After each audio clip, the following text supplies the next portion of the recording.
Aš, Emanuelis Žvilgenis, prisiekiau būti ištikimas Lietuvos Respublikai.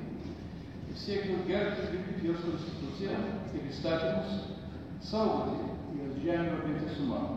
Prisiekiau visomis išgalėmis stiprinti Lietuvos nepriklausomybę, sąžiningai tarnauti tėvynei, demokratijai, Lietuvos žmonių gerovei.